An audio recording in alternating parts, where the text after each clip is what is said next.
Welcome to Southern Virginia University Knights Arena. I'm Scotty Winterton, joined by my colleague Adam Peterson up here in the booth as we bring you a really exciting matchup tonight. Your Knights of Southern Virginia are taking on Averett. And this is a really important game for both of these teams because Averett comes in just below the top three teams in the conference who are all 10-2. The Knights are tied at 10-2 with Meredith and William Peace. And then Averett comes in at 9-3.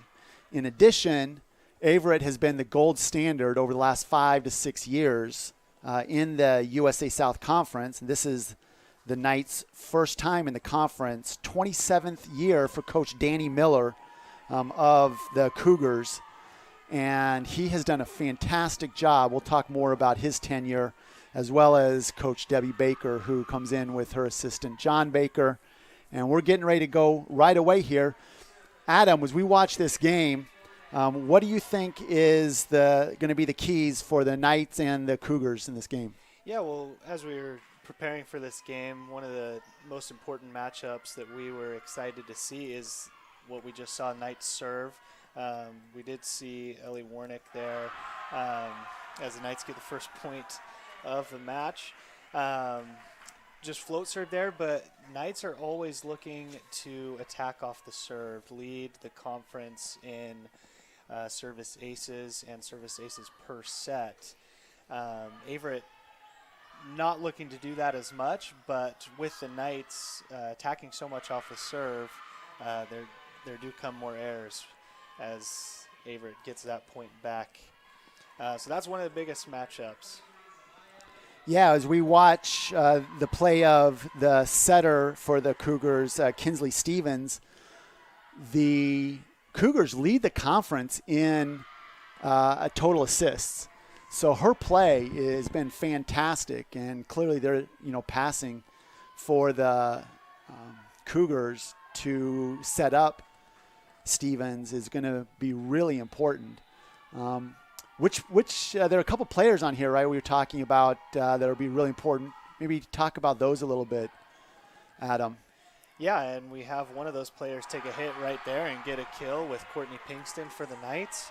And that player for the Cougars is Sarah Shropshire, number 6 for the Cougars. And really, it's going to be who gets hot, who has the hot hand, who is making less errors and can be most efficient with their hitting percentage, and that's going to be a fun one to watch. Yeah, I agree, Adam. These two come in 2 and 3 in the conference in total kills. So this is going to be really fun as Sydney Hopkins, second on the team for Knights, takes that swing.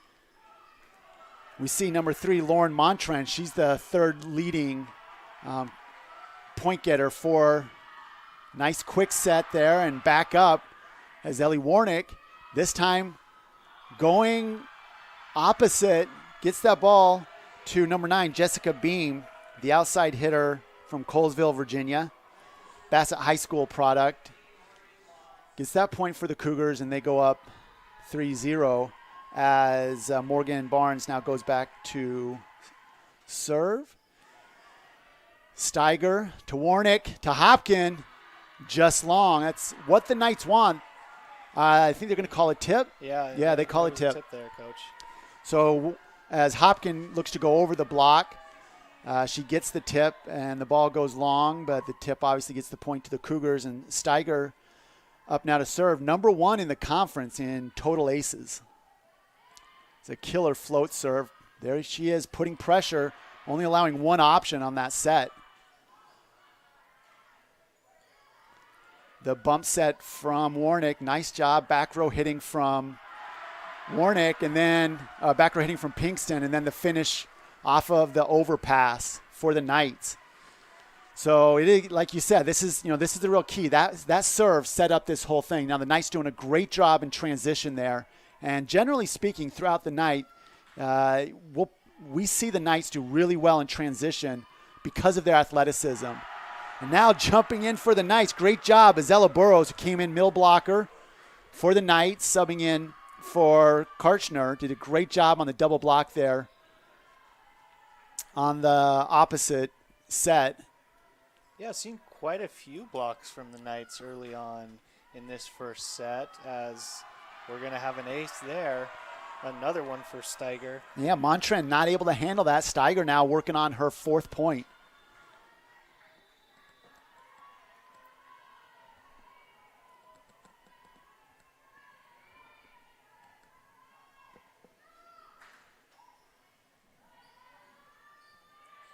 Tip over there again. The passing not there. Oh, Hopkins misread that. Players subbing in. We see Shropshire coming in. She's generally set up as the opposite. We'll see where she's, or outside rather, but now, yeah, she's going right side now. Great set, but the pass, the set there, going just long though for the Knights, was Brenna Clyde. Yeah, and Brenna knew it right as she hit it. Wish she could have that one back. It is a point for the Cougars, and now 6-5. Knights still up. Quick try there for Burrows. And the opportunity goes off the Knights, and back over to Averett as we go back and forth. Cougars, Knights, each side doing really well to get the side out. Pinkston doing a great job in her passing early on. Block is there on Hopkins. She goes up again, this time goes long. Great positioning there, though, by Steiger to be right where she needed to be off the Averett block.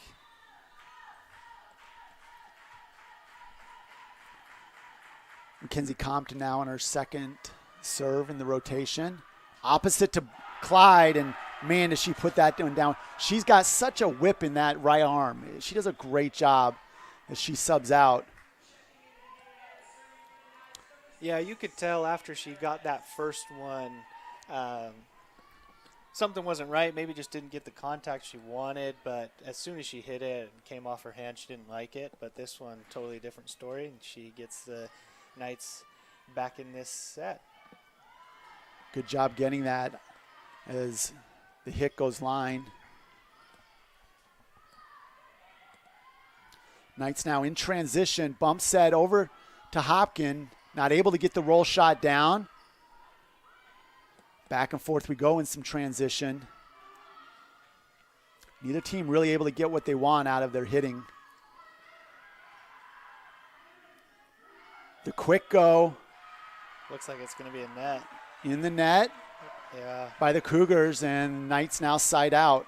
Yeah, Emma Nash, the sophomore from Monroe, North Carolina there, unnecessarily just touches the net, trying to get her hands up for the block.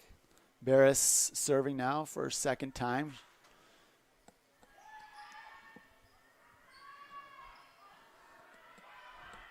Up hitting outside was Shropshire. The Knights dig, but again, long with that. Hopkins just seems like she's a little late on her jump, and she's coming down and hitting the ball. Did get blocked a few times already, and that's probably making her think twice about going through the block, making her go a little high. And as we see Coach Baker talking to her there on the sideline. Right, puts her arm around her, brings her over, and she's talking about that right now. Like, get your arm down, stop short-arming it, snap that thing, you'll be fine.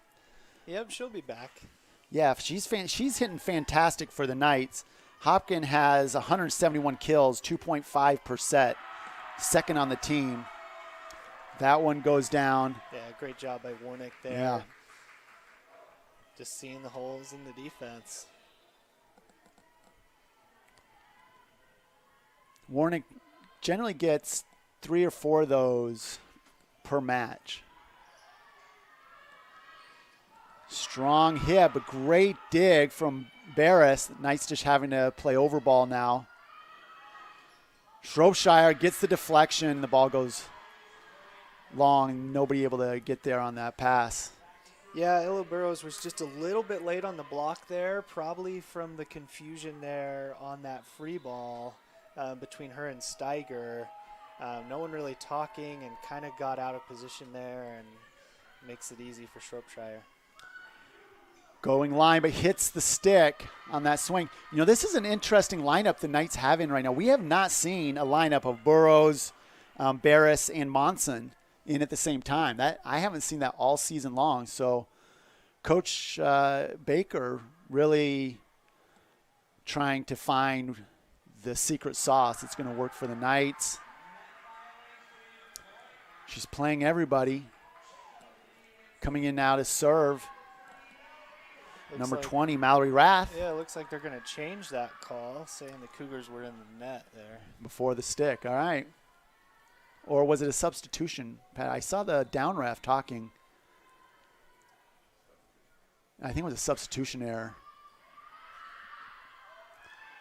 Nice quick to the middle, but the Knights are there. That one-handed from Karchner. She put two hands together after. It was like, oh, man, I got to get that second hand. Rath now subbing out with Burrows coming in. It was a nice serve from Rath. Put her right where she wanted it. Knights were there, just unable to play in transition, finish it out.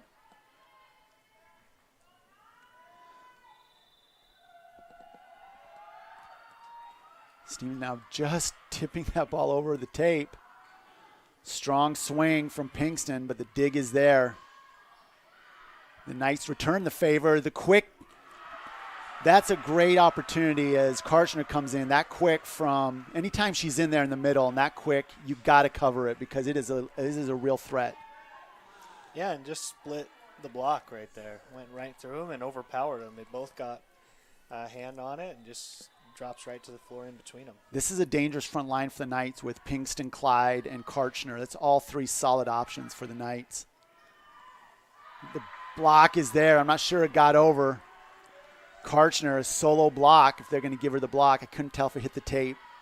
Yeah, look, Morgan Barnes there, junior out of Cornelius, North Carolina, was frustrated right after it came off her hands. I think it went right into the net. Yeah, I think you're right.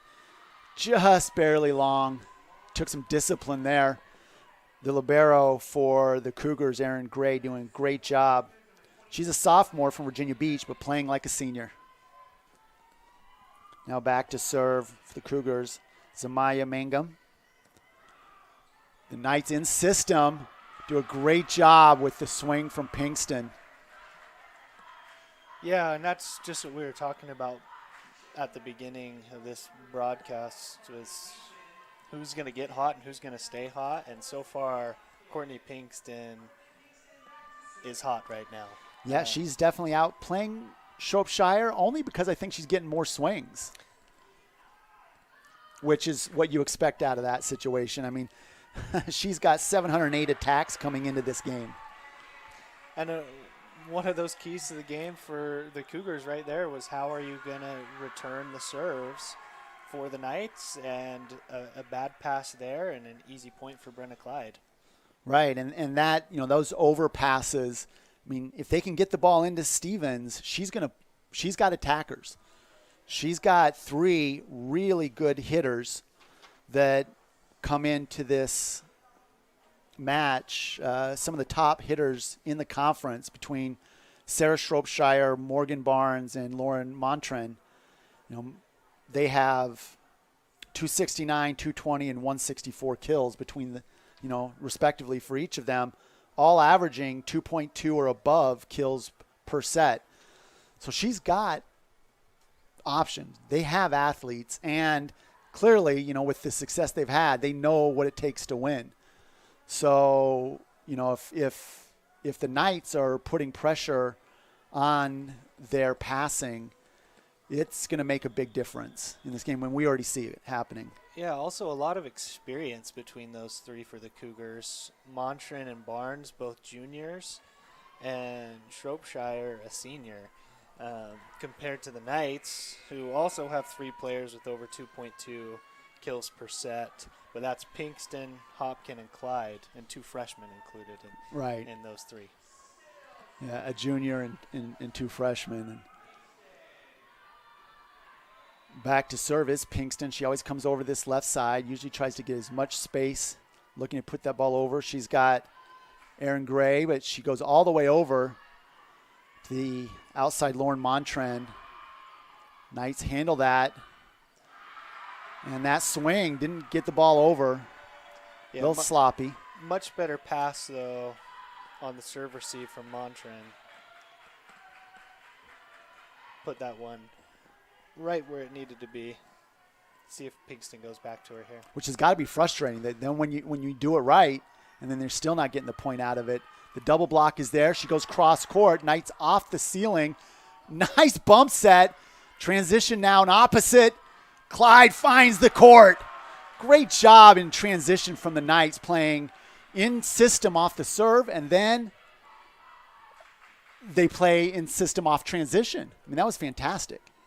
Yeah, and that was the best swing we've seen from Sydney Hopkins so far. Great block by the Cougars, but I'm sure Warnick's going to go back to her quick because that was her best hit so far. Just sneaking in is Clyde. So, again, in transition, that was an amazing get as well from Steiger. Steiger leads the Knights overall in terms of kind of her defensive play. Steiger with 355 digs on the season, which is the next closest for the Knights, 157 from Pinkston, who does a great job in back row. I mean, she plays all the way around. Pinkston doesn't come out. She is a fantastic all-around volleyball player, but Steiger, both in her service and in her digs and her passing. She's had a couple at home, a couple difficult games and where her passing just wasn't spot on. But, those are kind of mental things that she's been working through. And you see right now, like, she is clicking on all cylinders. Yeah, and as we look at the stats here during this timeout, Coach, hitting percentage, there's the biggest disparity between the two teams right there. Knights hitting 280 and Averett 074. So really, really big disparity between the two teams right there. Yeah, definitely. The Knights come into this game. They were on a fantastic winning streak. But Meredith on the 16th, they had a doubleheader against Meredith and William Peace. And a team that they had previously beat Meredith 3-1, they went in and lost 3-1 as Pinkston goes back to serve. Float serve just inside.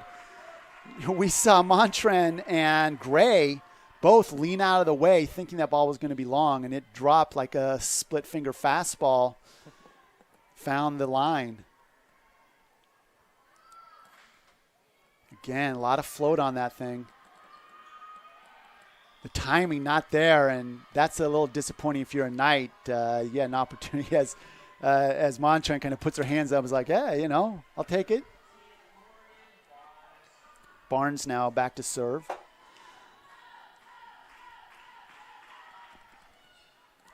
Steiger with the nice pass as Hopkins is the target for Warnick. The dig is there. Tip opportunity, but the Knights get the block. Clyde and Karchner is a formidable block when those two team up. Yeah, and just as you mentioned after the last point, Taryn was a little frustrated. She couldn't quite get her timing right on that last one. This one, timing perfect. Gets it down and gets her team a point. Double block is there again. Hopkins turns around like, did you see that? And maybe that's just what she needed. She's been hitting better, but she hasn't been able to get a kill, which she's looking for. Maybe they'll feed her. Well, second block in a row for the Knights, and like you said, I think they're working for Habitat for Humanity because they are building roofs and making buildings right now. There are roofs all over the place for the Knights. Wow. Nice swing, might have gone long, but you can't tell. You got to block. You got to get a dig on that. The quick go to Burrows. Block is there. Trying it again. This time opposite to Clyde, and she finds the court. Knights are swinging hard. They are in system right now. So the thing is, the passing is fantastic right now. Yes. Really the difference in the game. That's allowing the Knights to get Pinkston, Clyde, Hopkin, Burrow, Karchner all involved, whereas Stevens struggling a little bit with the blocking from the Knights when they do get those good opportunities. Solo block, not able to get it down. Great swing from Clyde. Montrenon was there on the solo block and got her hands on it, just didn't get close enough to the net to stop it from sneaking over. And now the best server in the conference in terms of total aces and, as you said, aces per set, Steiger. Oh, and just goes long. I jinxed her. I am so sorry to the Steiger family. I apologize.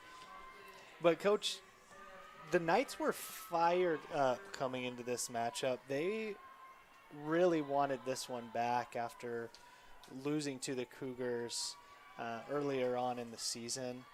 They didn't like how that game played out for them, and they were fired up coming into this one, and it shows. Yeah, they're swinging hard. They're blocking really well. This is the best blocking and passing that we've seen, and they're going to need this if they're going to beat this really, really good team. As Mackenzie Compton is now back to serve. The quick to Burrows. Joust at the net. Montran going outside. Strong swing. Double block was there.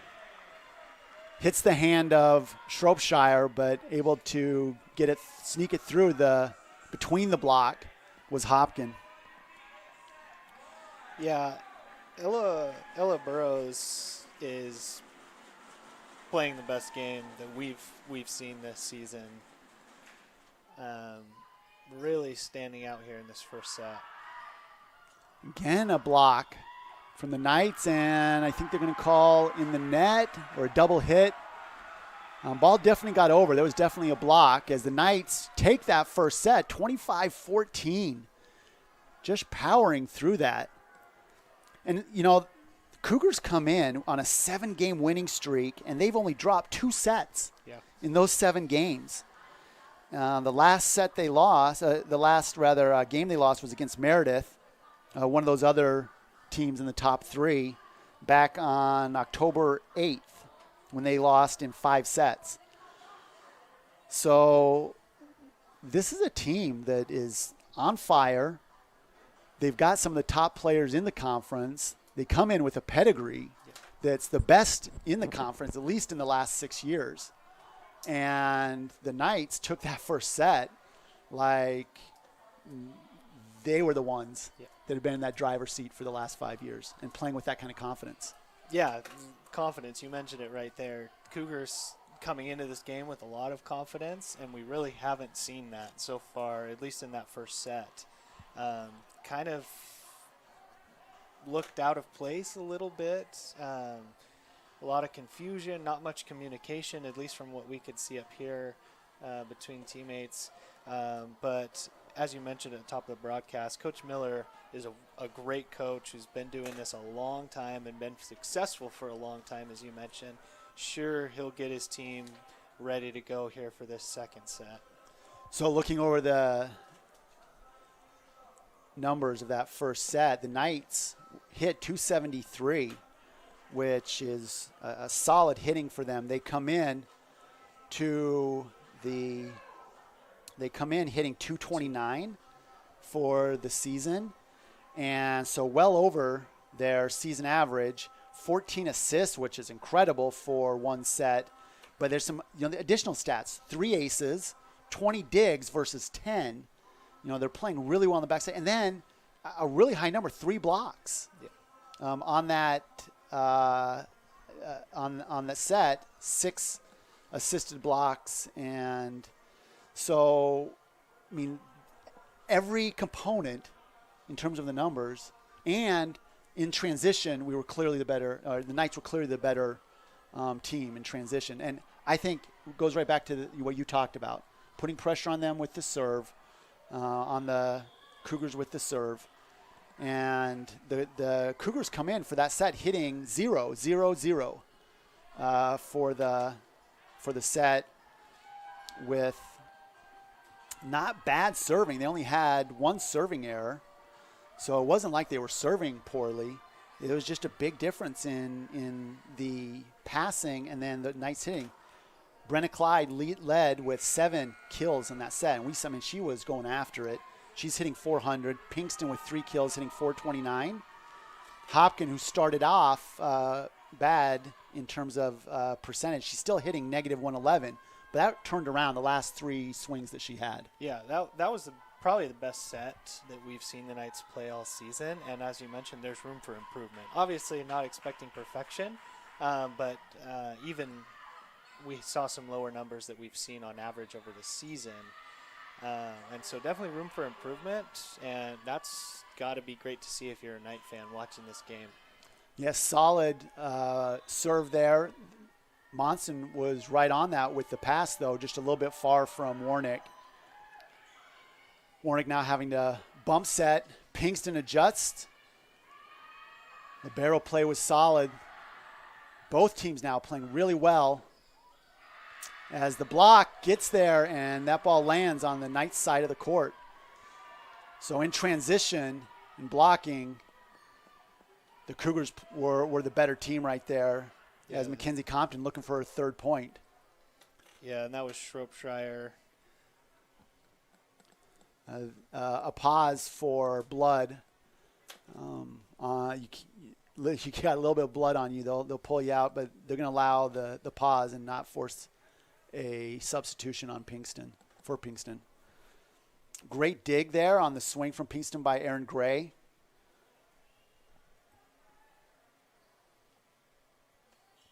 Gray had 3 digs in that first set. Cougars taking the time to wipe up the floor as well. So this is the kind of start that Coach Miller would want coming out of a woodshed type of first set where you're kind of taken back behind it. But here, they're really coming out strong. The blocking was really good. Again, the block gets there. And the Knights had a double block, not able to squeeze that block together, and the swing goes off of Karchner's right hand. 3 straight points. Yeah, and that swing was from Montran there. Probably the best swing we've seen from her all day, too. Off of the roof of the barn. And they tried to go back to her, and this time the Knights win that battle. Right, block was there. Coach Baker walked over to Karchner and was like, hey, here's how you do it. And she listened and closed that gap and got the block. Now Warnick starts that serve. That was some serious miscommunication from the Cougars. You talked about that between sets, Adam. The communication wasn't really, I think, what Coach Miller would want out of a veteran team that he has. Yeah, and those little mistakes, as we see a little bit of miscommunication right there as well, are what are most frustrating for a coach. Going line was Clyde, not able to get it in though. This time ball goes off of the ceiling of the barn, which you're able to play it on your own side off the ceiling, but you can't put the ball off the ceiling to the other side of the court. Warnick now, with the game tied up, goes back trying to get a 4th point to put the Knights ahead. Again, just the serving, the serving putting pressure on the passing in transition, going opposite finds Clyde, and that's where, if I'm Warnick right now, I am trying to feed Clyde because she is swinging really well. She went line on the point before. She goes cross court here. Yeah, not only is she swinging well, but the Cougars are having a really hard time getting that second blocker in position before Clyde is already hitting. They're late on that. That looked like, I think that was Mackenzie Compton on that, trying to get that ball that slipped through her hands. Yeah, And again, the Cougars just look out of sorts. We thought that might have changed there. The first 3 points of the set went to the Cougars. They looked like they were out of the rut. And again, the serve causes troubles for the Cougars, and pass too high, and easy point for Pinkston there. Yeah, so an early timeout call from Coach Miller. As I mentioned, he comes in for his 27th season at the helm. He's a 9-time USA South Coach of the Year in the conference, 14 USA South Conference regular season championships, 8 USA South Conference tournament championships, and he's had 9 All-Americans, 5 academic All-Americans, and 12 times he's had a player be the conference player of the year. Yeah, and I think one of the most interesting stats is he's 317 and 59 against conference opponents. Right. He's 70% overall, but that overall, number is even better. Yeah, it's almost 85%. Right. In the conference. And contrast that to Coach Baker, who came in the February of 2018 to head up the Knights, coming in with her husband John Baker, who's the associate head coach. And this is their first their first season in the USA South, and here they are tied for first in the conference. Like Coach Baker, in my opinion, I know I'm biased at him, but I really feel like her and John Baker are two of that coaching staff is one of the top coaching staffs in the country. Warnick now trying to go on 7 straight points. Oh, but that was a great finish. The set was perfect, and number 22, Emma Nash, in the middle with that quick set, able to put it down strong. Yeah, and Emma Nash is kind of that, like, fourth player behind the three-headed monster that we've talked about a lot for the Cougars, Montran, Shropshire, and Barnes. She's right there, 137 kills on the year, still having a great year. Sophomore campaign for her. Karchner with a veteran move, the senior finding the outside hand of Zamaya Mangum, just taking that ball, swiping it off the pinky and allowing that thing to tool out of bounds. Very smart play where she didn't have the kind of swing that she wanted on that slide. Now Pinkston back to serve. Finds Mangum, another quick from the middle. The tip just over the hands of Karchner, and the Knights back row not able to jump on that. So the Knights and Cougars side out. Last 3 points. Steiger forcing the bump set, and they're going to call a tip. Yeah. The tip. No tip. No tip. Ball goes long. Burrow's now in. There's a tip. Was it? Okay, they threw the ball back over there. They fixed it. All right. Definitely was a tip. Yeah, he called it on this side too, yeah. And we're right behind him. We have a pretty good angle up here. So glad they could fix that, and Steiger's back to serve for the Knights. Good up from Montran. And the swing from Shropshire just not clean. Looking to go cross court, and I'm not even sure that made it over the tape. I don't think it did. And it's not the first time either for some of the best players, not only on their team, but in the conference. And Shropshire and Montran just looking out of sorts still. The quick to the middle. Now opposite to Clyde. Great job getting the dig from Montran. Mangum now able to put the ball over, and the Knights go to Hopkins. Back to her. The tip was there. Steiger doing what Steiger do. Back row set, and it doesn't make it over the tape. Did make it over the tape. They called a block. Play went on, but it hits into the stick over there, and Clyde not able to do anything with it. So good back and forth. Good transition play from both teams. Love seeing Warnick feed Pinkston on that back row hit. Finding the middle, but great dig from Montran. Steiger says, anything you can do, I can do better. And now it's a long hit from Hopkin, who was falling backward as she swung on that. She was crossed up a little bit on that set. Yeah, this is a lot of fun basketball or volleyball. Sorry, this is, and we're seeing some glimpses of what the Cougars are able to do. They've just got to be able to sustain it. That's what they have not been able to do throughout this first set and a half. Looking better this second set, but got to be able to sustain that energy, communication. They definitely have the talent. See if they can do that throughout this second set here. Right, still hitting 0. Knights down to 213 from that 279 that they were at. Pinkston with a nice pass. Nable's Hopkin to go opposite. Overpass hits the roof. One of the advantages of playing in this building over and over again on a nightly basis, on a daily basis in practice, is just managing how you have to pass and dig. Yeah, and that's frustrating for the Cougars and also kind of a little bit of a momentum killer. They were looking pretty good, and a good dig, just unfortunate break there for them.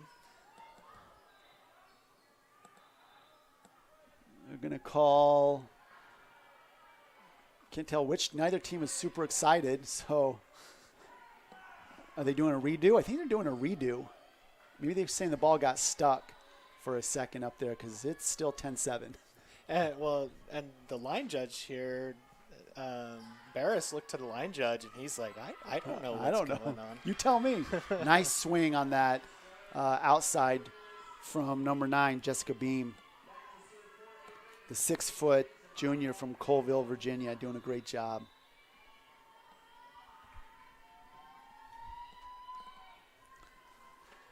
Not exactly what Barris wanted to do with that with that pass.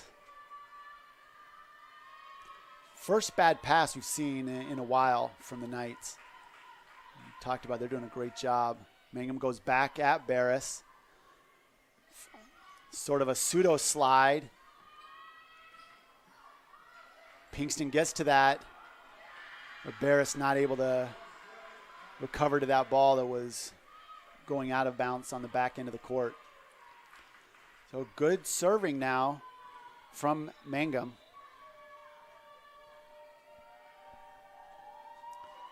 Mangum, a senior from Creedmoor, North Carolina. Yeah, and that ace. Continue to go to Barris. That's 2 errors and 1 bad pass now. And probably going to go right back at her. Like to see her redeem herself here because we know she's able to do it. The drop serve. Didn't quite get far enough for Hopkin to do much with that. Back row from Pinkston. Going back to Montren. Steiger right there to handle it.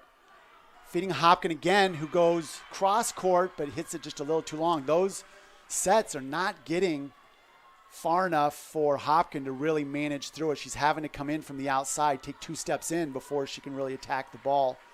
Hopkin went to her Warnick went to her twice. Altering it up now is Mangum. She finds Pinkston on the serve.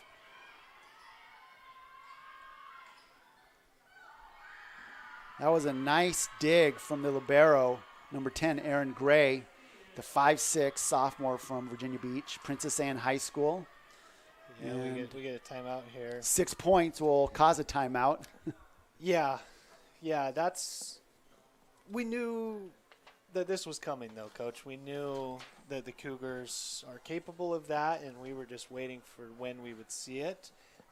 Finally able to put together a nice scoring run there, get some confidence back. Obviously, good timeout, too, by Coach Baker for the Knights, kind of settle everyone down. Definitely still in this second set here, only down 3. A lot of volleyball still to be played. For sure. I really, you can see they're going away from Steiger, who's playing phenomenal. She's got 11 digs on the evening. She's a biology, biochemistry double major, the 5'4" junior from Waynesboro, Pennsylvania. 4-year athletic academic awards in high school. She's a basketball, volleyball tennis player. Like, she is a really, really good athlete. From that Pennsylvania area where there's a lot of good volleyball up there, both men's and women's volleyball up in Pennsylvania. The Knights have several players from the Pennsylvania area on the men's team. Still Mangum back to serve for what feels like 30 minutes back there. Hopkin now puts the ball in to go right back to her. The block is there. Steiger just forced to do the overball, and we'll see what Cougars can do with this. Quick, but Knights are there on the dig. Back and forth in transition. The tip.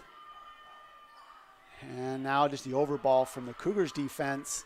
The quick to Burrow and goes long. There was no block there. She had a great find, did a good job hitting for that back right corner, just went a little long. Knights needing to have a bit of a reset right here, giving up 7 straight points. This is fun, though, Coach. This is what we came into tonight expecting, back and forth, and we're finally getting it, and it is some fun volleyball to watch. The quick go from Pancake. Warnick, and the pancake is there. What great defense. Erin Gray, the sophomore from Virginia Beach. Quick note about her, last year was the female freshman athlete of the year for the entire school of Averett University, and actually had 3 of those on their team. 3 either freshman or sophomore athletes of the year in the volleyball program. So get a lot of respect from the Averett Cougar community, the volleyball team. Yeah, and Miller does a great job recruiting for this team. And when you're a winner, they want to come play for you, right? Yep. This time to Monson as she finds the court. But, that's what I think Hopkin would have liked. I mean, that set was really focused in by Warnick. She put that thing farther outside and allowed Monson to come in and attack that thing with gusto. Yeah, I'd love to see it. That's the first swing we've seen her take tonight, able to get a kill. Yeah, normally a serving specialist. We don't see her hitting on the front row hardly at all. Just a tip over there from the Knights, and now off the block. Yeah, Pinkston just didn't get quite wide enough there on the block. And up to serve for the Cougars, Morgan Barnes. Good job in system there.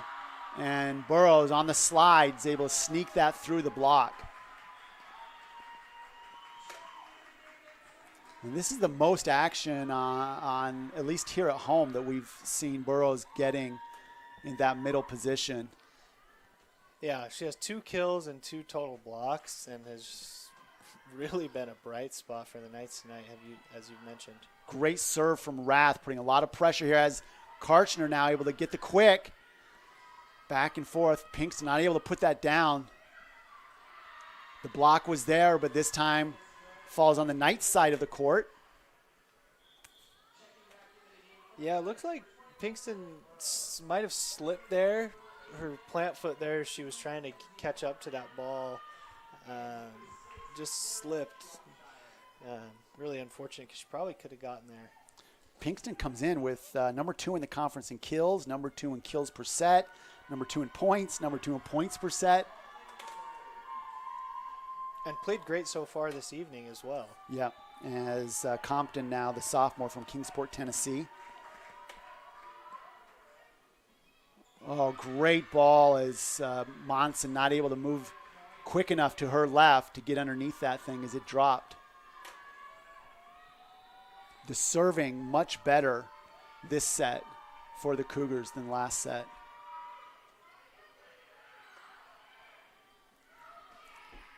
Nice job putting. Warnick's really done a good job making the adjustment on getting that ball wider for the outside hitters. Yeah, they're finally wiping up that spot on the Knights' side of the court. So if the Knights are going to make a run, this is a group that they can make the run with Warnick having 3 really great hitters up front right now that are hitting really well. Karchner, Pinkston, and Clyde. That serve ends up putting too much pressure on the pass, not able to get to the ball, and it falls to the court. The Knights now down by 4, trying to grind back into this set. Again with a nice floater, drops quickly. Mangum goes cross court, no tip. Point to the Knights. She sliced that one really hard. Deli meat thin, and it didn't reach the court, but it was a nice swing. Yeah, might have even been hoping for a touch there. Pretty close. The Knights men's volleyball team, who are the women's volleyball team's biggest fans, having to get back just a little bit as they were crowding Warnock. They are nice and loud, do a great job trying to distract the other team. They're a great home court advantage. Going outside there, not able to get that was Shropshire, but Pinkston says, you want to go outside, this is how it's done. Let me put the clinic on. Yeah, and first off, in Shropshire's defense there, she had to really bend and reach for that one. That's why she wasn't able to get much power behind it. But then had to run across the court to try and block Pinkston, and Pinkston went right through the block. The bump set from Steiger. Nice dig from Gray. Now Shropshire on hitting opposite, calling a double hit. And the Knights get the point. 5 straight for the Knights, and a timeout from Coach Miller. Maybe 1 or 2 points a little late on that. I think you could feel that momentum after the 3rd point from Warnick on this serve. Yeah, and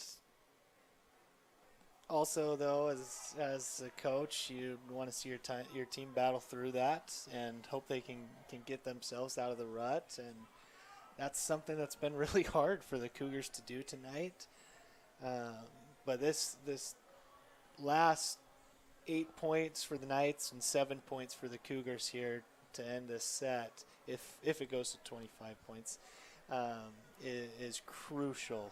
If the Knights go up 2-0, obviously a huge advantage. I'd like to see Warnick in that first set. She did a great job passing pin to pin.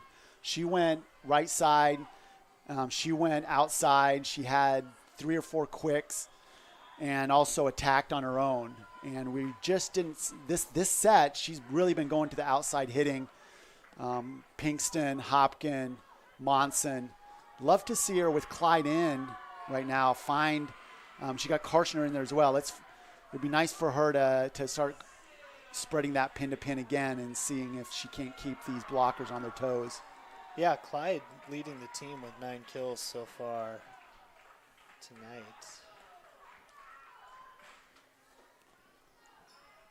Great set that can't really be handled from Montren. Same thing on the Knight side. This time Montren gets a chance to swing away, but the dig was there. And now in transition, timing was a little off, and they're going to call that in right on the line. The block was there. Montren, the timing was just a little off. She took a stutter step before she attacked. And the Knights able to get the block, tie this thing up at 18.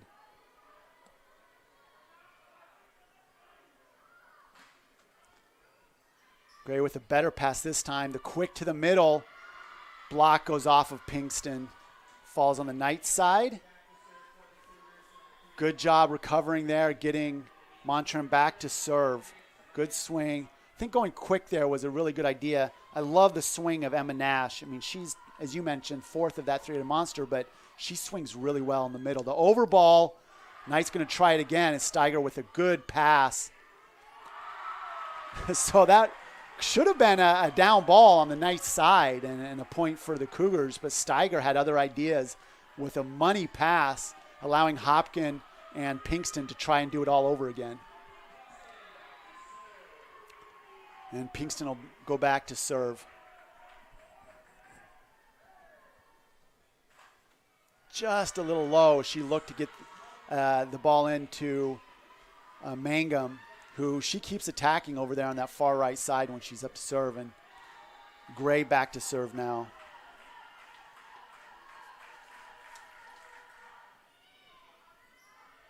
Hopkin, who is back in.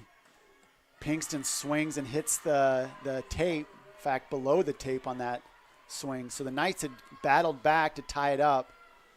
And now a 2-point lead for the Cougars.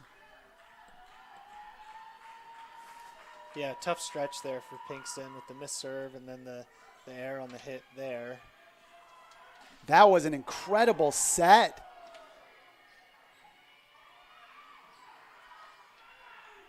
The quick, pseudo quick. So she's playing opposite, but that was she just put that right behind her, and Clyde did a good job communicating that she was narrow and she was not wide outside that. It's a really nice communication between Warnick and Clyde, which is pretty impressive as Clyde is just a freshman from Idaho Falls. The block is there from Clyde. The double block was there. That was, they read that set. I mean, I don't know. I'm not down there in the court, and I'm not a volleyball player, but that felt a little predictable, and the double block was there. Clyde able to put it down on the court, tie it up again for the Knights. Yeah, just like that, 2 quick points for the Knights, and this one's going to come down to the wire here. Shropshire gets a nice hit off as the double hit is called on the Knights on Warnick. So the Knights not able to take the lead, though they battled back to tie it twice. As Stevens back to set. Steiger struggling to get to that one, but Clyde swings away. Oh, and the miscommunication this time from the Knights gets 23rd point for the Cougars, and Stevens back to serving. I mean, she is an impressive player. She's a freshman setter, 5'6", from Danville, Virginia.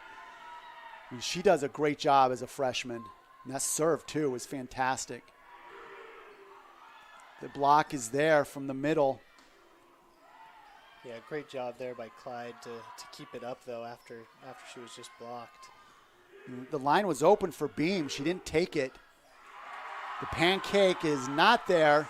Beam had all kinds of line, and she went cross-court anyway, and the Knights with the tip on the block, able to get that ball up and down. Yeah, Steiger with the bump set there for Hopkin and just overpowers the block there. Just saw a stretch from the corner judge here on the line. Making a lot of calls. Good job from Gray, putting that right on the money. Allows for the in-system set to Jessica Beam, who this time puts the ball down. The 6-foot junior from Colesville doing a great job. And now it's 24-22, and Coach Baker will take a timeout. Knights doing a great job battling back, but never able to take that lead once the teams were tied up at 10. Yeah, and in this huddle, you know Coach Miller is just telling his team one more point. Just got to get that 1 point and even this match up, and it's basically a clean slate from there, which after that first set, I'm sure all Cougars coaches, players, and fans watching this back home are going to be excited about. Right, and really, you know, the passing for the defensive play for the Cougars have really improved this game. But I feel like that the passing for the Knights and not allowing for the really clean in-system play from Warnick on her sets. And that first set ended with the Knights up 20-10 in digs, and now it's 38-33. So the Knights forcing Warnick to have to move around a lot on the passing is not let them have as clean as shots, because when they're in system, there's not a better team in the conference. There may be a team as good, but when the Knights are in system, they are swinging and they get a lot of kills with the athletes that they have. Good pass, back row for Pinkston. And Burrows with that overpass from Mangum. Burrows takes that and swipes that down hard. Great job. That's the second time in a kind of a jousting overball situation that Mangum just put the ball on the court. And the Knights now 1 point away from tying this thing up again at 24 as serving specialist Julia Monson comes in. Monson has done a great job in substitution this set. Going opposite, Steiger is there, rather outside, sorry. And Pinkston finds Gray, but Gray with a great dig. Cross court. Pinkston has to adjust, and off the single block of Beam, puts the ball down. The Knights in transition tie this thing up at 24, and Monson's still on the serve. Yeah, the first time we really see the crowd getting into it. Everyone on their feet here in the barn. This one's exciting. Gray setting up. Stevens. Steiger in the right spot, but it goes off the ceiling, and the Knights having to play off of the ceiling. They're going to try it all over again. The slide from Burrow, and the block goes down on the side of the Cougars. The Knights take the lead for the first time since it was 10-10. And again, it's Burrows. 2 points in a row, and really all night we've been saying her name. Yeah, love what she's doing. By far the most we've seen out of her, and she's doing a great job. And not only Burrows, but Monson really stepping up when their number's called. As Monson puts that ball long to tie the game up at 25. That's 2 commentators' curses on the night so far. I'm glad it wasn't me. Yeah, we're tied 1-1. Apologize to the Monson family. Steiger kind of mishits that. That ball not able to go over. Really, really difficult play off of that pass from Steiger as Warnick had to sprint across the face of the net to get to it. All right, now the Knights down by 1 again. Set point, bump set. And they're going to call a replay on that one, which is actually good for the Knights. Don't know why. And Coach Baker firing up the crowd. Love to see it.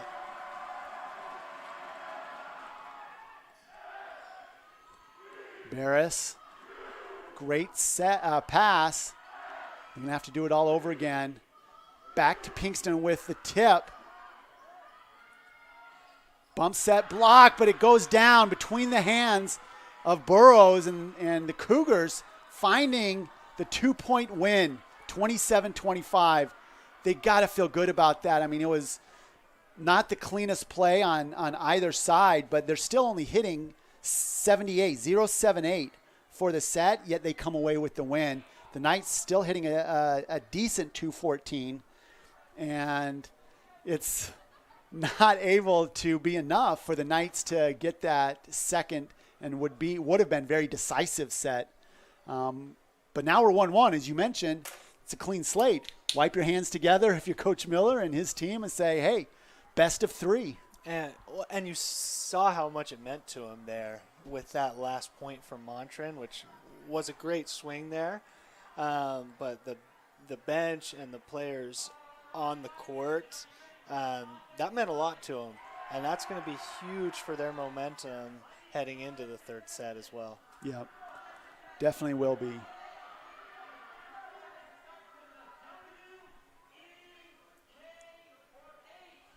So looking over that second set, we've got 30 kills in total for the Knights, but in that second set, it was Averett with 13 kills on 7 errors, hitting 146 total, and the Knights had 15 kills on 6 errors, hitting 176, and still not able to come away with the win. So it was, just scrappy from Averett and clawing, and they grabbed that 5-point lead, and they never let the Knights really back into it until the very end. And then the Knights was set point, and the Cougars able to fight off that set point. maybe even a match-saving point to tie that thing up, and then at 25, and then go ahead and win it 27-25.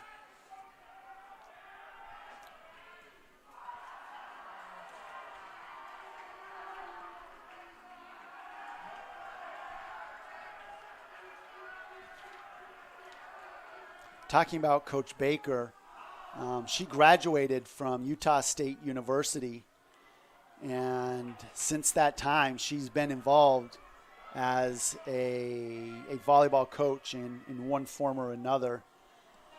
And she was coaching at the College of Southern Idaho. And at one point, they went 62-3 and then 65-0 to win back-to-back NGCAA national championships.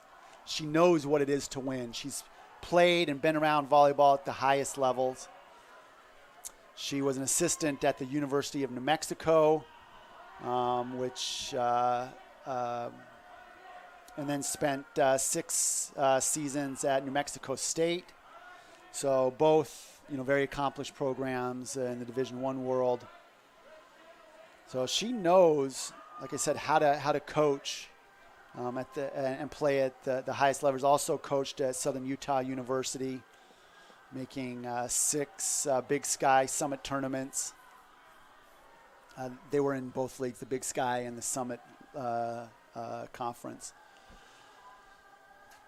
And the Knights were, bringing the Bakers in, and John Baker's also the associate head coach for the men's team, really doing so much yeoman's work in the recruiting side and then just instructing the technical side of his instruction. He's often the one standing back there next to the servers, really helping them figure out where to put that ball and giving them little cues and ideas.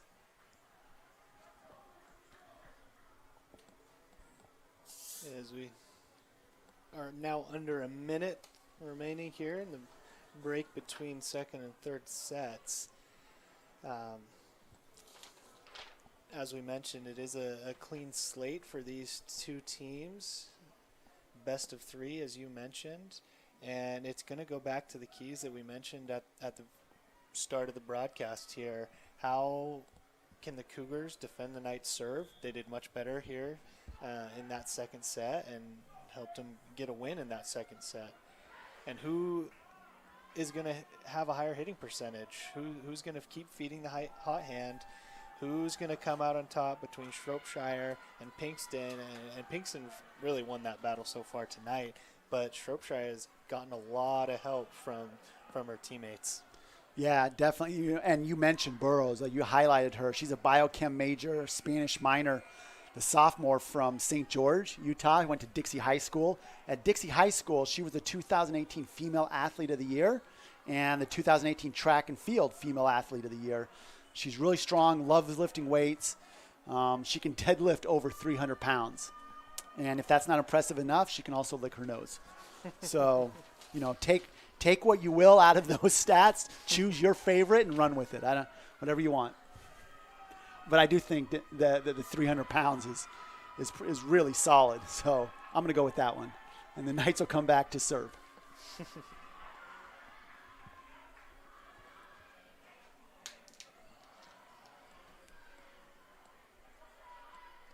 And it is Warnick back to serve to get this third set started.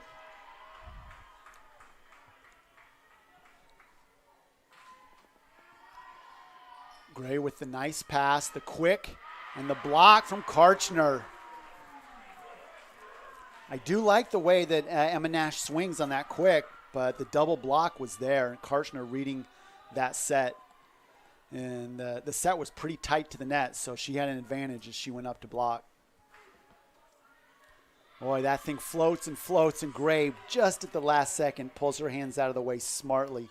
Again, only a sophomore, but like you said, the freshman athlete of the year at Averett. This is a very experienced volleyball player. Yeah, also second team All-State voted by the Virginia SIDs, which is also a big accomplishment. In system there is Pinkston swinging like a banshee, just going after that ball. That was so strong from her. When she gets that outside set that's nice and wide and high, and she attacks that thing. It's beautiful volleyball. And what a great serve, dropping that thing right barely over the tape, and Gray not able to move her feet quick enough to get to it. Nice ace from Pinkston.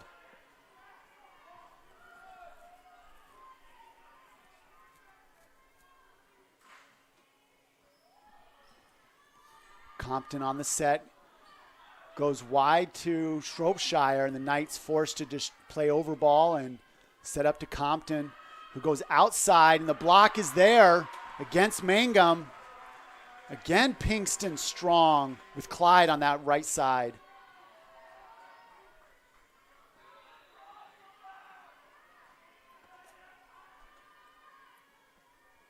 Pinkston looking to grab the 4th point, goes right down the line, and great serve. That thing was curving. I think it was going to land in. They had to play that, and but it curved, and man, that put a lot of pressure on the first serve passing. That first ball received right now in these first 5 points has not been great from Averett. Let's give the credit to Pinkston with the serving. Again, that one, same thing. That thing curved to the right like it was a slider on a left-handed hitter, and Montran not able to handle it. Yeah, and that's what we talked about coming into this set. How are they going to be able to handle it? And really kind of surprising, coming in, really clean team. Doesn't make a lot of errors. Obviously well coached, like we've talked about. But it's been a real struggle for them tonight. Well, they got a chance here as Compton puts up the quick. Nash not able to put it down. Pinkston goes back row, just takes it easy, makes sure it gets over. Now Shropshire goes up against that block, doesn't get the tip, and it goes long. Looks like they're going to call, I think they're going to call 4 hits. The down ref called a 4 hit on that. John Baker not sure he agrees. Nevertheless, Gray back to serve and doesn't get that thing over. Trying to match Pinkston's deadly service attack and not able to do it. Yeah, and again, their service errors, only 159 coming into this game, which compared to the rest of the conference, not a lot, and just out of sorts all night tonight. Block again and not able to recover on the tip.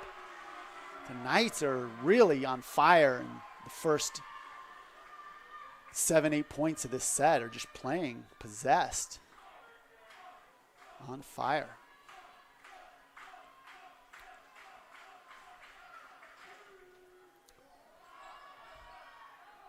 Having to go off the roof. Bump set to Hopkin. Block was there, so Steiger will bump set it. Cross court again. Thinly sliced pastrami from Hopkin all the way over off the hand of Mangum. Yeah, and Mangum there's frustrated because her teammate was behind her in position to probably get that one and just kind of swung that left arm out there. But I like your reference there. Sorry. Our producer Ryan Paul Morrissey let me know that that one was nice, so I'm going to keep going after that one. If I get his thumbs up, I'm going to keep doing it. We really appreciate everybody who's joining us right now across the country. We know we have families from all over the place. Certainly, hopefully our guests, if you're fans of Averett, joining us. Got to be proud of your players right now, tying up the game with that second set. We have Knights, we know, all over the country. A lot of families watching, upwards of 70 families out there joining in. Yeah, and a big thanks to our production crew as well. Always doing an outstanding job, so thanks to them.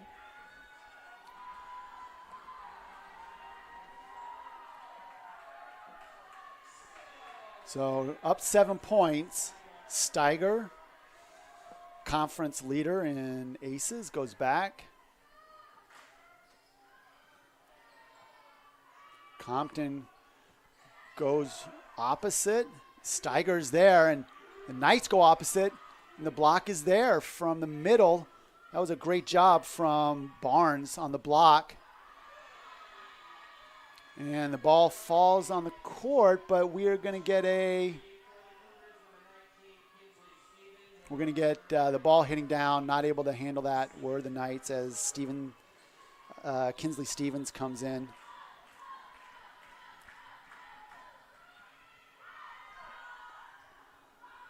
Clyde with the hit from the right side, swings away, gets it off the block. Great job on that. So she is just swinging like a champ. She subs out now for Barris.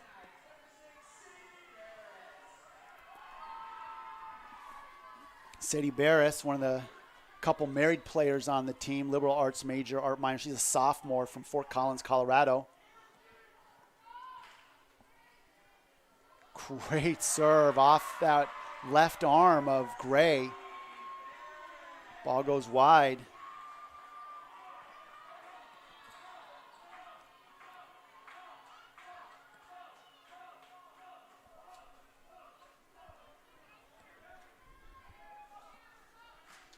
That one a little low from Barris. Short arm that. Didn't get the height on the throw that she normally gets. And now Mangum, who had a really nice run for the Cougars. This time Barris really doing a great job on the pass. The overball will give another chance. Quick to Barris. And she powers that ball through the block of Barnes. Barnes was there, but I think it came down. Oh, did it come down on our side? Oh, okay. Yeah. So Barnes won that. A little tight and hard swing from Burrows.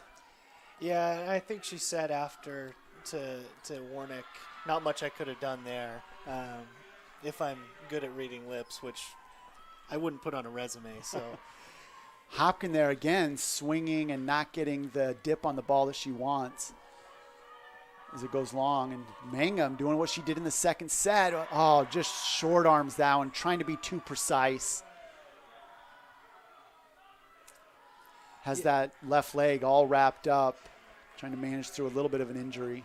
Yeah, you mentioned it, though, Coach. She really, in that second set, kept the Cougars in it and eventually 6 straight points. Yeah.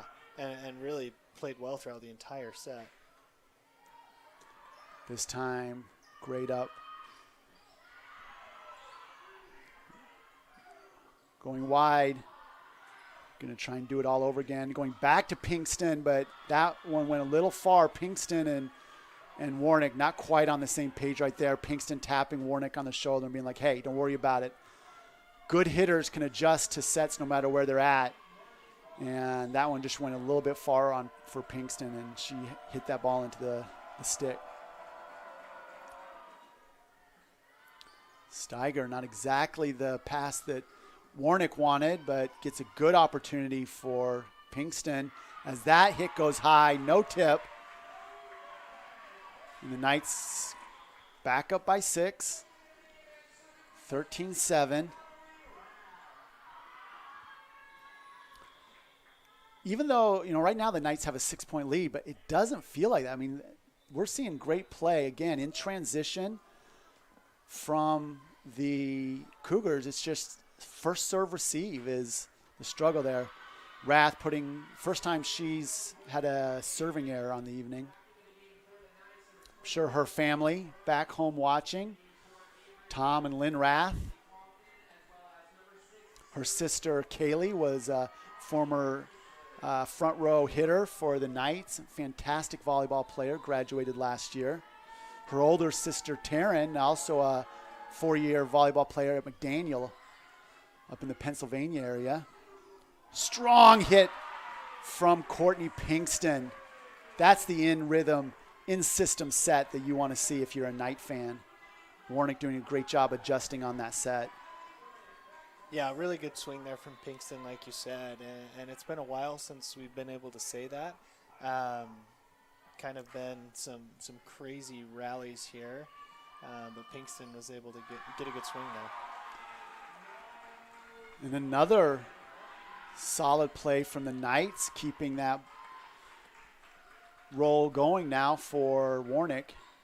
Go back to serve again.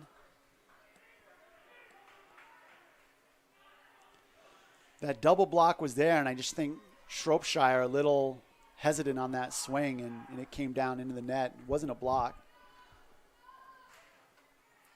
Wow, great serve again. Cross court, just over the tape, and no touch from the Knights. So it'll come back to Warnick, serving for the 17th point. Yeah, I don't know if I've ever seen that happen.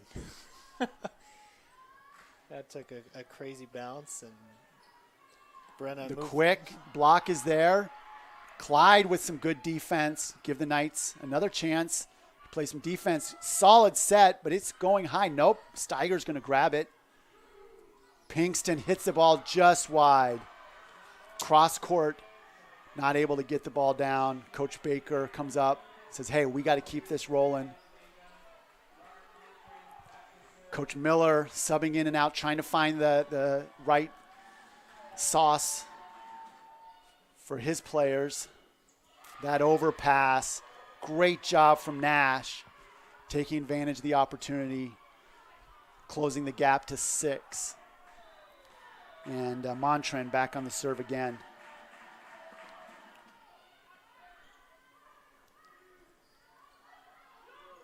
All right, the Knights not able to communicate through that play from Warnick, who was streaking to find the ball across the face of the net.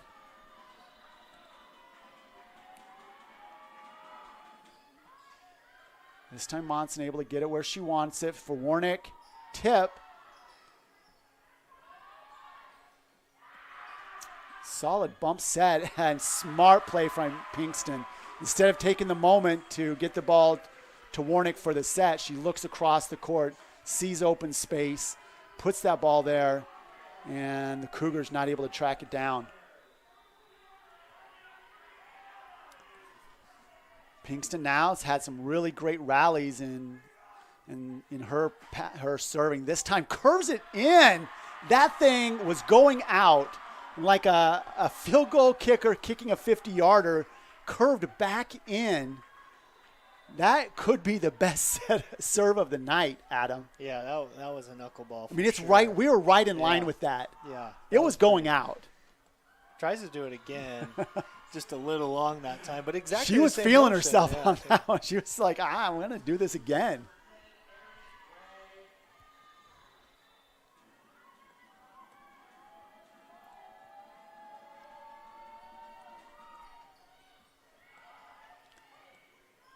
Back row. The block is there from Mangum. And a great attack, but good job tracking that down. That ball is hit off the stick. Knights will get 19 points.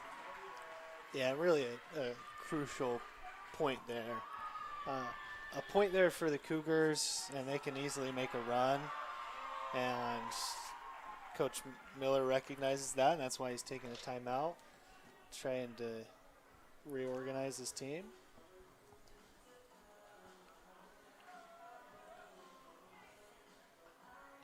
Warnick is having a great set. She's working really hard here, even on some of those pads. Like, she's having to work a lot harder in this set than she did in the first set. She's a psychology major, a senior from Delta High School.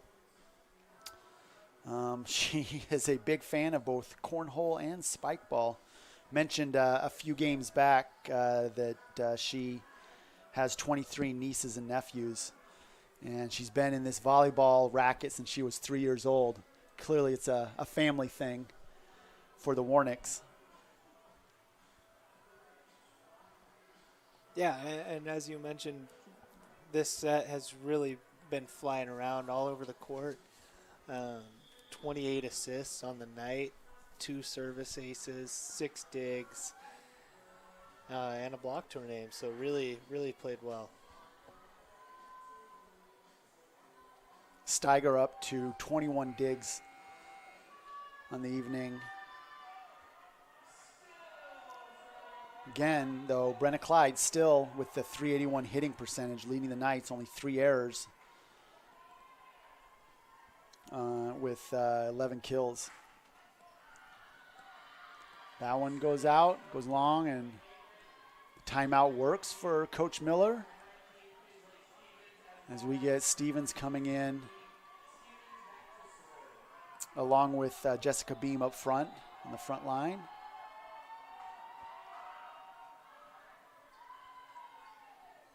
Warnick having to track that one down. Does a good job getting it to Clyde. That set not exactly what Beam wanted. Give Clyde a second chance. I love it when Warnick does that. She goes there, didn't work out. She's like, I believe in you. It's like a quarterback going back to a receiver that dropped a ball and saying, hey, do it again. Your swing was spot on. Let's see what you got. And Clyde doesn't let her down. Yeah, and Clyde did a great job there, too, getting that ball up high in the air so she could get set up again. There's a tough swing. So that's exactly what Hopkin might need to get her going, feeling like I'm back in the swinging motion. This has been one of her nights of most difficult hitting in terms of errors. But you get a play like that, that'll rally you and rally your teammates around you.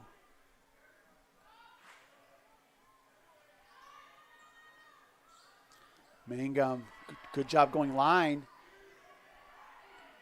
Pinkston was there, and Stevens will go back there again. This time over on that opposite side was number 9, Beam, but the block for the Knights was big and strong and roofs that ball. Yeah, it was Hopkin, just like you mentioned. Just that hit might have been just what she needed. Able to get a block there. One of the more fiery players on the Knights. So Gray could not decide how to handle that ball. It was going to be close. I think she should trust her instincts. She thinks it's going long, trust it, because we've seen that every time she's made that decision, it's worked out for her. 23 points now, up 10. Knights, a lot of pressure. Kinsley with the bump set to Mangum and sneaks it down off the tape. Great swing from Mangum. Yeah, that's 2 consecutive great swings. We've seen her have a couple of attacks earlier, but she was not swinging as hard as she is now. Hopkin on the swing, the roof, and the excitement from Morgan Barnes, the junior from Cornelius, North Carolina, Hugh High School. Yeah, she's played well. She's played well tonight. Definitely. Nice drop serve. Pinkston forced to go over with the ball. Quick. The Knights were there to return the favor, but the Cougars not able to get to that block. Not really. Barnes now just feeling a little bit, like you can see her kind of hanging her arms right there. I mean, she was kind of, the double block was there. It was an easy read for the Knights. Not anything she could do with that except maybe just try to tip it over the top. But when you're running those quicks, you don't have, you just got to go with it. There's not a lot of time to make decisions. You just run with the play. Yeah, kind of like the serve.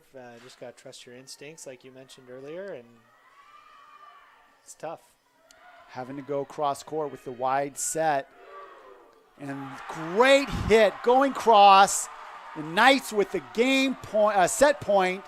Go up 2-1, and again, like the first set, really putting the hammer down. Win the first set by 11 points, win the third set by 10, losing the second in between in overtime, 27-25. So that whole set for the Knights was really, I can think, a stamp of like, hey, man, we're going to get back to what we do best.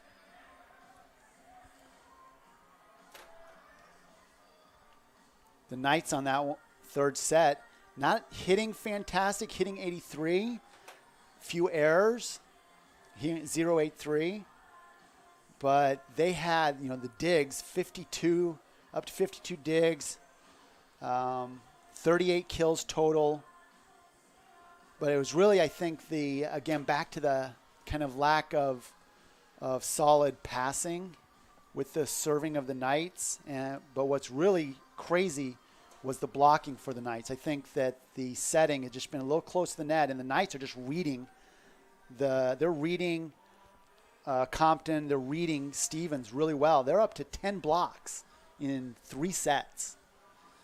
Yeah, and that along with reception errors, which we knew was going to be big coming into this game,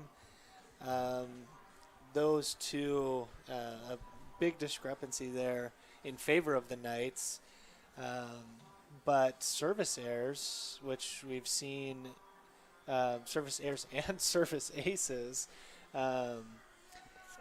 11 service aces for the Knights compared to the 3 for the Cougars. 3 service errors for the Cougars as well compared to the 9 for the Knights. And you're going to get that when you're going after it on the serve, like we talked about too before this game. And the Cougars don't really do that. They're just trying to get the ball over the net and get their defense set up. And most of those errors came in that second set for the Knights. The first and third sets were really clean in terms of kind of total service errors for the Knights. So this is another opportunity for Coach Miller. He did a great job getting his team to adjust and dig and grind for the win in that second set. Be interesting to see how the mentality of this team.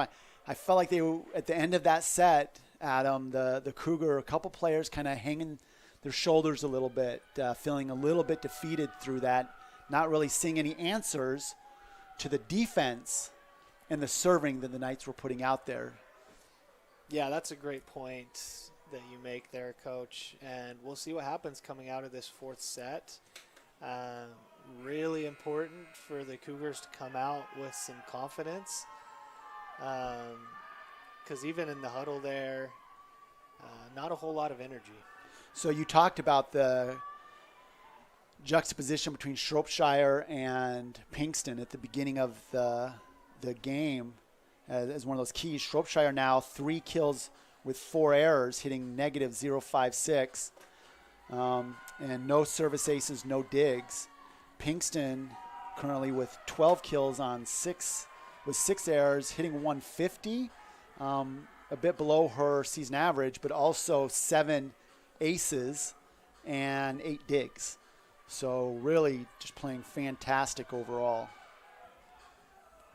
Yeah, and that's really hurt the Cougars. They've needed Shropshire, and she really hasn't done much today. But she's there. I mean, yeah, she could come back in a heartbeat, definitely, right? And she's doing everything she can. The Knights just aren't making it easy for her. Right. Not that she's playing bad. No. And it's really coming down to they're just not getting her a lot of clean sets to go after. And right there, Warnick attacks, being on the front row in that lineup. Nice attack to get the first point. Yeah, and it comes down to the serve, which we've really been talking about all night. That was a great pass, keeping the Cougars in system. And this ball goes off the ceiling and then over the net to tie the early part of this fourth setup. 1-1 and into serve for the Cougars, Carlene Deason, freshman from Monroe, North Carolina. Haven't seen much out of her today with a great serve to the line going after Pinkston. She did a great job there. Yeah, that was a good serve. Deason doing it again. And second time she's gone after Pinkston. Second time they come away with the point.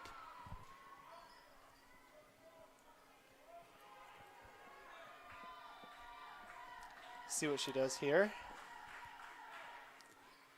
This time finds the tape, sneaks it over.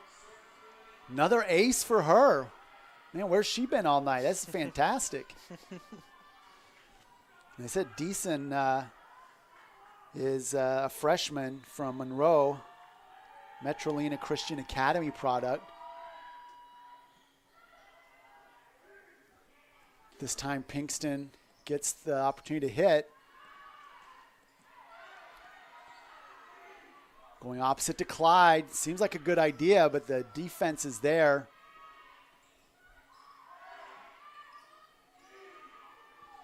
Pinkston taking 5 steps to get to that one. It's from a long ways away. Steiger. Great dig. And finally, Pinkston able to go off the block of Barnes. Wow, that was a great rally back and forth. Good swings both ways. Transition of the nights just a little bit better. It took an amazing, as you said, that dig from Steiger was fantastic to keep that point alive. Yeah, and this so far, early on in this fourth set, looking a lot like the second set, where we had a lot of fun volleyball back and forth. Steiger with the bump set to Clyde, and Clyde goes off the block. Gray not able to track it down.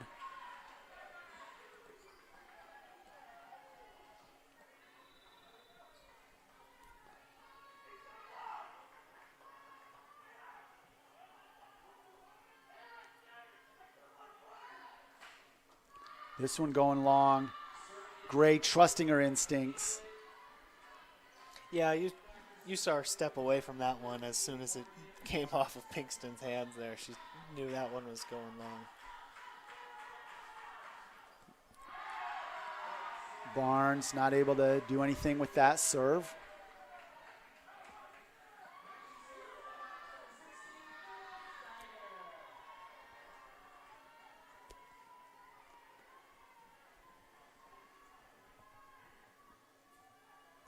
Steiger with the floater. Down line. Shropshire with her best swing of the evening. Finding that gap between the left hitter and then getting it inside the play of Pinkston, who was playing hard line on that. Yeah, you're right. That was her best swing of the night, and maybe that's what she needed to get her going, just like we saw with Sydney Hopkins earlier in the third set. Clyde not able to get that over, hits the tape. And a 3-point lead for the Cougars. We're also seeing lots of new faces here in this fourth set for the Cougars. We had Deason back to serve earlier. Marlowe now in. Just that rotation has looked good for the Cougars as well tonight. Right, Marlowe. Right. Marlowe, a teammate of Kinsley Stevens out in Danville, Tunstall High School. Played together for a couple years.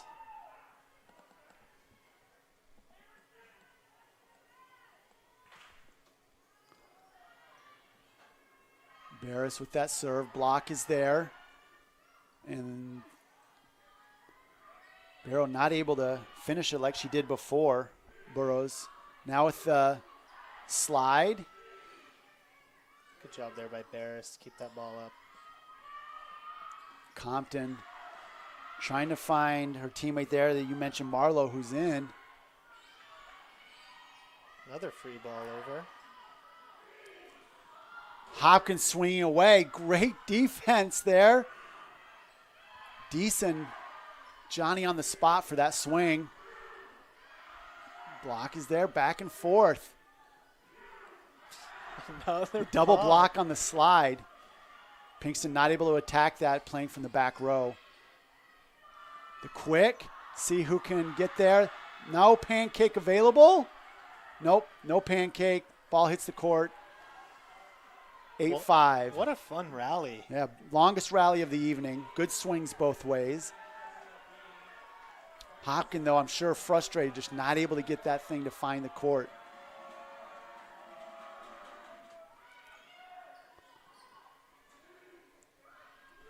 This time she splits the block. Montran digging and Steiger digging. This time Montran, she might have let that go and have it gone long, but she sticks her arms out and not able to get to it. And you see Sydney coming off the court out of breath. Out She of was breath. working hard. Right, smiling. She got that kill. I just love the grit that she's playing with. Sometimes it doesn't go your way. You just keep fighting. Especially as a freshman, too. That's tough coming into NCAA volleyball, especially after high school, where you were probably able to do a lot of what you wanted to do. And as you mentioned, that grit. There's another point for the Knights. Yeah, Beam hitting that ball long. She split the block, just not able to get the ball down. Serving specialist Julia Monson moves all the way over to the right side, finds Montren. The quick there, good job. We've seen Nash do that several times.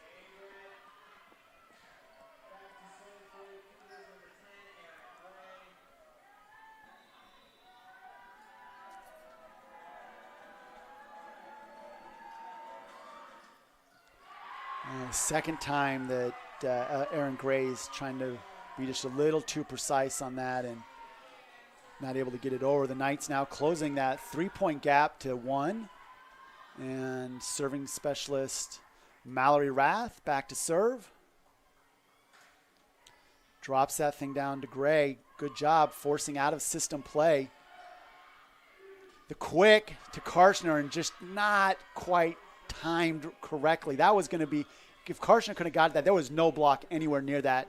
There was no play defensively, and she just not able to swing before the ball went past her.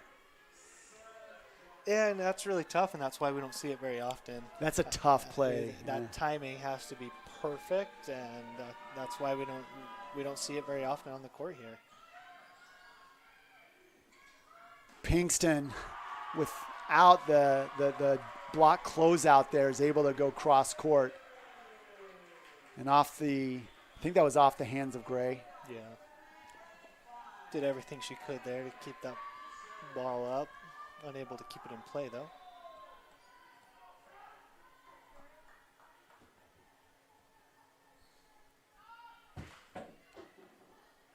Warnick finds Montren. The quick to Nash. The block is there. The Cougars not able to recover. They get a couple tips, but not able to get it back over.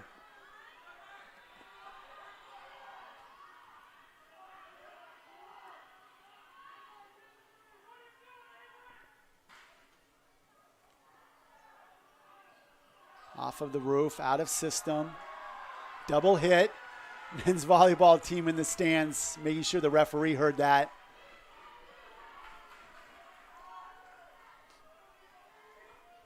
The Knights now up by 1.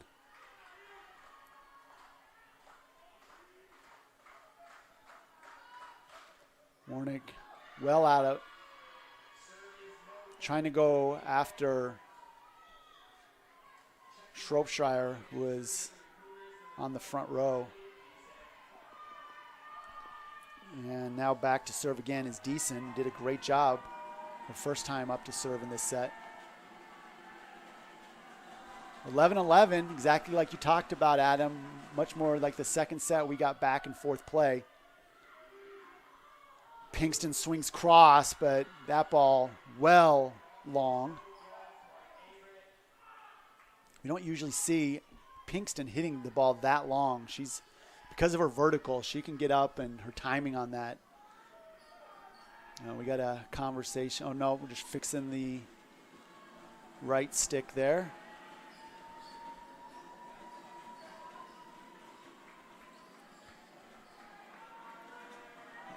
The ref on that corner, he's got a mask on, but he's got a powerful white beard underneath that thing, too. Pinkston with a really great set. Opportunity on the slide for Karshner. Goes a little bit wide. The block is there. Pinkston, though, on the outside, able to get with a little bit of off speed.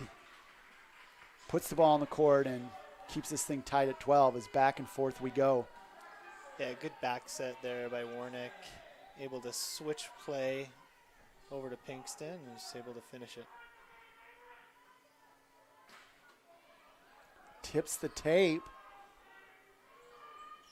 Nice bump set all the way across from Shropshire, but her teammate over there not able to time that right, puts it into the net.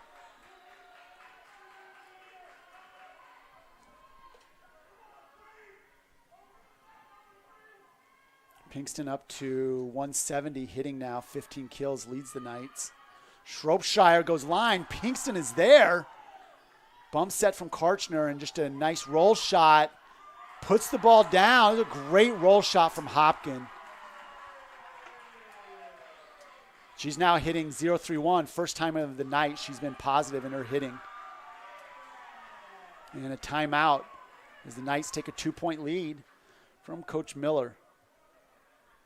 So all the Knights in positive numbers now. Leading, as I mentioned, Courtney with 15 kills, hitting 170. Brenna Clyde, 13 kills on 4 errors, hitting 346. Ella Burrows with doing a great job, 4 kills, 2 errors, hitting 154. And Karchner with 2 kills, no errors, hitting 400. 26 digs for Steiger. Leads the team and leads both teams by far. Next closest digs would be 17 from Aaron Gray, the other opposing libero. Yeah, and it's been a while since we've called Brenna Clyde's name. Wouldn't be surprised if during this timeout, Coach Baker is giving that information to the team. Get her back involved. She's really had the hot hand, but it's been a good 1-2 counter punch from Pinkston. Montren has been a really impressive player. She leads the team with 7 kills and second on the team right now with 12 digs. And she comes in with 194 kills. She's got 588 total attacks. She has done a great job in serving 26 service aces on the season. And she is a really solid player, all-around volleyball player for Coach Miller. That looked like it was going to go over, didn't find anybody, as that ace for Pinkston and not what Coach Miller wants out of a timeout.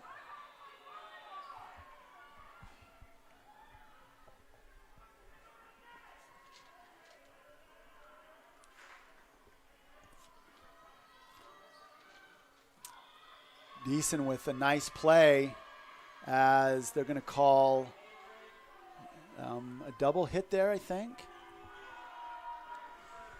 Down ref putting up the 4 signal.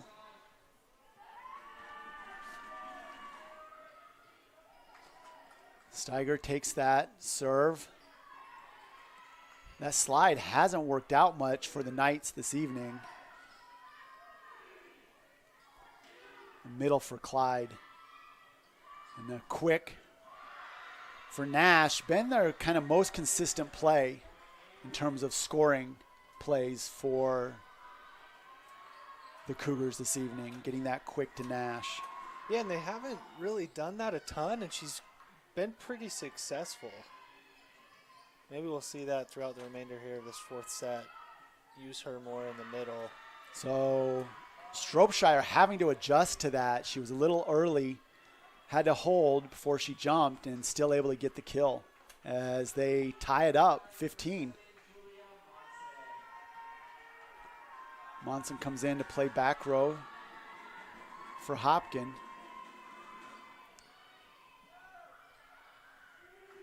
Opposite to Clyde. Clyde having to tip that.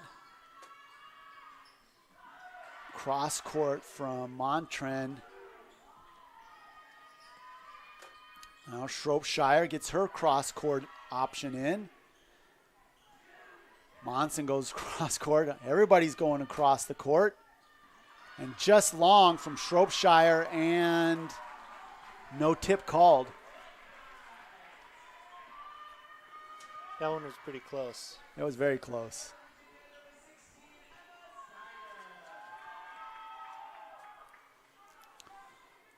Nobody wanted to do a little walk the line through that whole thing. Everything was cross court.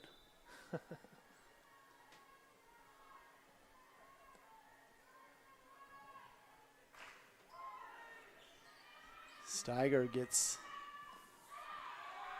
that ball to Deason, who did a great job passing, but the long ball, that was in system and just not great execution from the Deacons on that one. Or from the Cougars on that one, as Deason did a great job on the pass. Good serve. Chance for the Knights. Monson going cross court. 1, 2, 3. It goes over. The quick to Burrows as she gets the tip on the block. Burrows having to reach to get that. The Knights go up 1. Oh, what did they call there? You know what they called on that? I do not. Well, either way, we got Compton back to serve. Monson with a great pass, and Clyde gets there. The dig is there, but it goes over, and Clyde puts it right back down. Follows her shot. It's like basketball, right? Follow your shot. Is that the #1 rule in volleyball, too? Always follow your shot. Barris back now to serve for the Knights. The junior from Fort Collins. Nice spot, giving difficulty to Montran on that. Monson splits the block on that.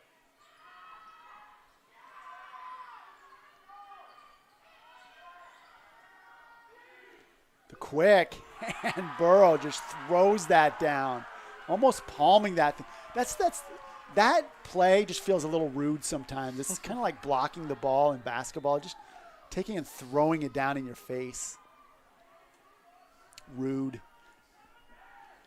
That's now Burrow's 5th kill on the night.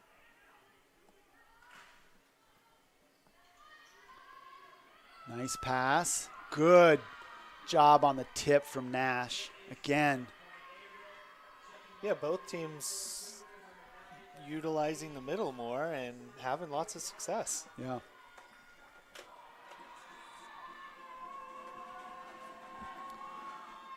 Montran goes to Steiger.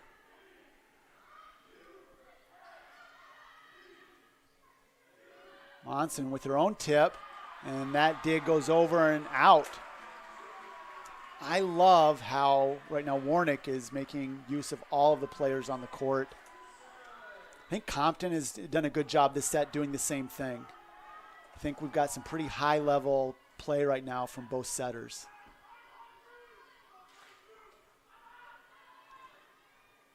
The quick from Nash, great attack from her, but hits it just long. One of the better swings from her tonight. No chance for the Knights to get to that, and she hits it long, giving the Knights a 4-point lead as they just kind of grind it up bit by bit as it went back and forth, and all of a sudden now you look over, 4 points. 4-point lead and at 21. At 4 points to end the match. Right, so dangerous place for Miller. Calls his second timeout. Recognizing the danger of the spot. Yeah, and it's going to come down to what we've kind of talked about as a key to the game for the Cougars, and what we've talked about all night is how are they going to receive the serve? Are they able to get a good pass off, get a nice set, and have an opportunity for a kill? Or are they going to be scrambling like we've seen them do for a lot of the night? Well, the serving has been a little bit better here for Averett. They're up to 6 aces. The Knights have 12 on the evening. The Knights still leading in service errors with 11 to 6 for Averett. Less blocking in this fourth set from either team. Knights on 11, just one more than they started with, and 3 blocks for Averett. Probably the biggest difference overall in this evening has been the blocking play in comparison between the teams. Yeah. 22 block assists for the night, for the Cougars. And having Monson at the service line is a huge advantage for the Knights here. Oh, you called it. Well done, Adam. Give yourself a gold star. The ace for Monson, putting them up 5. Second time out of the timeout. So both times coming out of the timeout this set, the Knights came away with the point, meaning Miller's timeouts. This time Gray with a great pass. But that set's a little far. And Beam had to reach for it with her offhand, not able to get it over. Second serve in a row where the ball did not come back over to the Knights' side. We should get 2 more of those, Coach. She could, but you might say something and then jinx her and then she'll hit it wide. Oh, wait, that just happened. Sorry.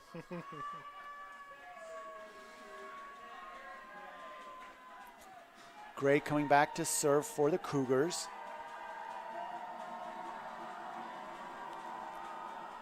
Got 5 points to make up here.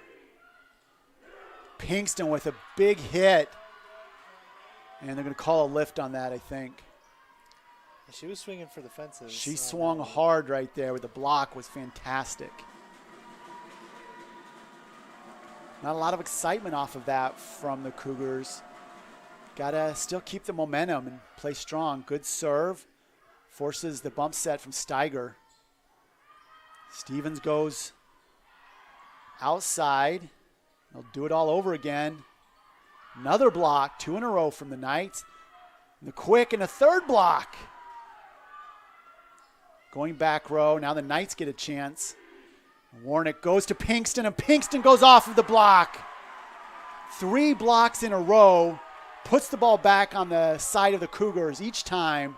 Eventually forcing a back row hit. Steiger with a money pass. And Warnick says, I know where my bread is buttered. Goes over to Pinkston, who does not let her down. And now, match point, set point. Knights crowd is up. Bump set. Knights got a chance now as Rath gets to that ball. Pinkston looks to finish it. Gray with a great up. Back row from Montren. Another chance from Pinkston as she goes wide on the other side of the stick. And the Cougars will live to fight. One more serve. Stevens has done a pretty good job serving. Had a couple rallies from her over the evening. Barris over ball, so the Knights will have to play some defense to win this one. And Beam not able to get it over. Hits that ball into the net. The Knights come together, the crowd running around, keys in the air. Football players out there on the court. Money play from the Knights. You got to be impressed with Averett, understanding that they're coming into a hostile crowd, and you know they're a team with a lot of talent. Coach Miller, I'm sure, will have these guys ready for the conference tournament. They're right behind the top 3 teams in the conference, just 1 win behind. Knights now, though, will take a lead, depending on what happens with the other 2 teams that were 10-3. But they get their win, they do their job, and it was a really exciting match. Looking over the stats, Adam, where do you think that the Knights were able to play the strongest to pull this thing out? Yeah, really in a lot of things. Hitting percentage comes out or stands out to me. Kills, aces, blocks. Really, they just outplayed the Cougars in about every statistical category. And that's not to say that the Cougars played bad. That's just the Knights showed up to play and really threw the Cougars off their game and played well. Deserved the win. They were 50 points below their season average on hitting percentage, But in transition, they just kept swinging and swinging and block after block after block right there. And then, as you mentioned, the serving put a lot of pressure on the serve-receive of the Cougars. Really fun, high-quality volleyball all evening long. The athleticism of the Knights and their transition play, along with that serving, I think was just fantastic. Really enjoyable for us here in Knights Arena with these women volleyball players, Coach Baker's team. This was our last home game until the playoffs. So the Knights have 3 more play dates, Saturday the 23rd, a double NC Wesleyan and Methodist. Then the 27th at Mary Baldwin, and then the 30th at Salem. So when you look over the total play for the Knights, Meredith, William Peace are also at the top with them, but they're not going to see a lot of those teams. So the Knights really hold their destiny in their hands. They've got a great opportunity to finish this season out and carry the number 1 seed into the conference tournament. Really enjoyed this season. Paul Morrissey running the board. Preston Rodriguez down on camera. Really enjoyed working with you, Adam Peterson. I'm Scotty Winterton. Appreciate everybody that joined us this evening. Hope you all have a good night, and God bless.